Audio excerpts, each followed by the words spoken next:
നമസ്കാരം. Raf talk ഫുട്ബോളിലേക്ക് എവർക്കും സ്വാഗതം. യുവേഫ ചാമ്പ്യൻസ് ലീഗിൻ്റെ ലീഗ് ഘട്ട മത്സരങ്ങൾ അവസാനിച്ചല്ലോ. ഇനിയിപ്പോൾ റൗണ്ട് ഓഫ് 16 മുന്നോടിയായിട്ടുള്ള പ്ലേ ഓഫ് മത്സരങ്ങൾ. റൗണ്ട് ഓഫ് 16 ടോപ്പ് 8 ടീമുകൾ നേരിട്ടെത്തി. ബാക്കി 9-ാം സ്ഥാനം മുതൽ 24-ാം സ്ഥാനം വരെ നിൽക്കുന്ന ടീമുകൾ പ്ലേ ഓഫ് കളിക്കണം. അപ്പോൾ പ്ലേ ഓഫിൽ ആരോടൊക്കെ മുട്ടും, റൗണ്ട് ഓഫ് 16 ആരോട് മുട്ടും, ഇതാണ് നമ്മൾ ഈ ഒരു വീഡിയോയിൽ പരിശോധിക്കുന്നത്. ഇത് കൃത്യമായിട്ട് ഇന്ന ടീമിനോട് കളിക്കും എന്ന് പറയാൻ പറ്റില്ല. അതിന് ഫിക്സർ നറുക്കെടുപ്പ് കഴിയണം. ആ നറുക്കെടുപ്പ് നാളെയാണ്, വെള്ളിയാഴ്ചയാണ് ഫിക്സർ നിർണയ നറുക്കെടുപ്പുള്ളത്. പക്ഷേ ആരോട് മുട്ടും എന്നുള്ളതിൻ്റെ പ്രോബിലിറ്റി പറയാൻ പറ്റും. കാരണം അങ്ങനെയാണ് നറുക്കെടുപ്പിലൂടെ തീരുമാനം വരിക. അപ്പോൾ ശ്രദ്ധിക്കുക, നോക്കൗട്ട് ഫേസിൽ ഡോട്ട്മുണ്ട് അല്ലെങ്കിൽ ഒളിമ്പിയാക്കോസ്, ആ ടീമുകളിൽ ഒരു ടീം അറ്റ്ലാന്റയോടോ അല്ലെങ്കിൽ ബയർ ലെവർക്യൂസനോടോ മുട്ടും. അങ്ങനെയാണ് നറുക്കെടുപ്പ് വരിക. അപ്പോൾ ചിലപ്പോൾ ഡോട്ട്മുണ്ട് വേഴ്സസ് അറ്റ്ലാന്റ വരാം, അല്ലെങ്കിൽ ഡോട്ട്മുണ്ട് വേഴ്സസ് ബയർ ലെവർക്യൂസൻ വരാം. അതിനപ്പുറത്തേക്ക് ഡോട്ട്മുണ്ടിന് വേറെ എതിരാളി ഉണ്ടാവില്ല. ഒന്നുകിൽ അറ്റ്ലാന്റ അല്ലെങ്കിൽ ലെവർക്യൂസൻ. അതല്ലെങ്കിൽ മറുഭാഗത്ത് ഒളിമ്പിയാക്കോസ് വേഴ്സസ് അറ്റ്ലാന്റ വരാം, അല്ലെങ്കിൽ ഒളിമ്പിയാക്കോസ് വേഴ്സസ് ലെവർക്യൂസൻ വരാം. അപ്പോൾ കാര്യം വ്യക്തമാകാൻ വേണ്ടി ഇങ്ങനെ പറയാം: Dortmund or Olympiacos versus Atalanta or Leverkusen.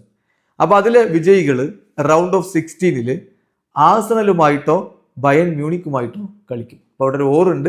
ഈ ടീമുകൾ വീണ്ടും സാധ്യത മറുഭാഗത്ത് വരുന്നുണ്ട്. നമുക്കതിൻ്റെ ആ ഒരു ഓർഡറിൽ പറഞ്ഞു പോവാം. ദെൻ അടുത്തത് ബോഡോ ഗ്ലിംറ്റ് ഓർ ബെൻഫിക്ക. അവരുടെ എതിരാളികളായിട്ട് വരിക Real Madrid or Inter Milan.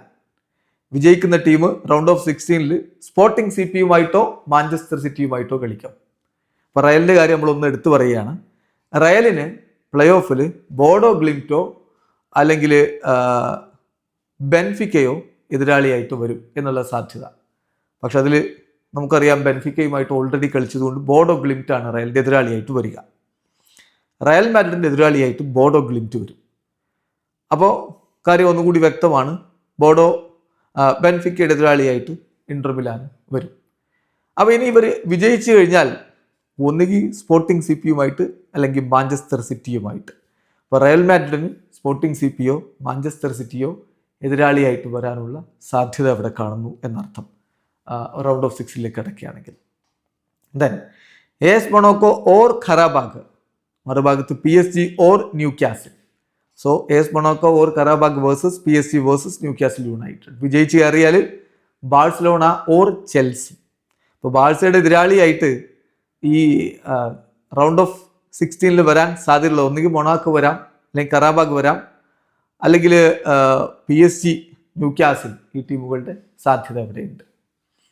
Then club Brugge or Galatasaray, Juventus or Atletico Madrid. അപ്പോൾ club Brugge versus Galatasaray, club Brugge or Galatasaray versus Juventus or Atletico Madrid.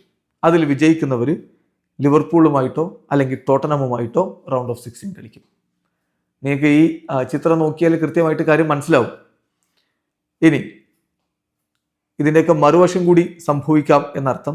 അതായത് നേരെ തിരിച്ചും ഇതിന് സാധ്യതയുണ്ടല്ലോ.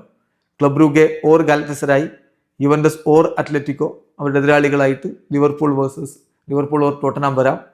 അതായത് ഇതിൻ്റെ മറുവശം കൂടി സംഭവിക്കാം ഈ കാര്യത്തിലൊക്കെ എന്നുള്ള കാര്യമാണ് നമ്മളിവിടെ ശ്രദ്ധിക്കേണ്ടത്. ഏതായാലും വളരെ ഇൻട്രസ്റ്റിംഗ് ആയിട്ടുള്ള മത്സരങ്ങൾ നമ്മുടെ മുന്നിലേക്ക് വരികയാണ്. റൗണ്ട് ഓഫ് 16 നറുക്കെടുപ്പ് ഇതാ നാളെ നടക്കാൻ പോവുകയാണ്. അപ്പോൾ ചിത്രം കൃത്യമായിട്ട് നമ്മുടെ മുന്നിലേക്ക് വരും. ഇപ്പോൾ നിങ്ങൾക്ക് ഈ സ്ക്രീനിൽ കാണിക്കുന്ന ഈ ഒരു ചിത്രം നോക്കിക്കഴിഞ്ഞാൽ എങ്ങനെയാണ് ഫിക്സർ വരിക എന്നതിനെക്കുറിച്ചൊരു ധാരണ കിട്ടും. പറയുമ്പോൾ ഒരു പക്ഷേ കൺഫ്യൂഷൻ കൂടാനുള്ള സാധ്യതയുണ്ട്. വീഡിയോ അവസാനിക്കുന്നു. ഫുട്ബോൾ ലോകത്തെ കൂടുതൽ വിശേഷങ്ങളുമായി റാഫ് ടോക്സിൽ എത്താം.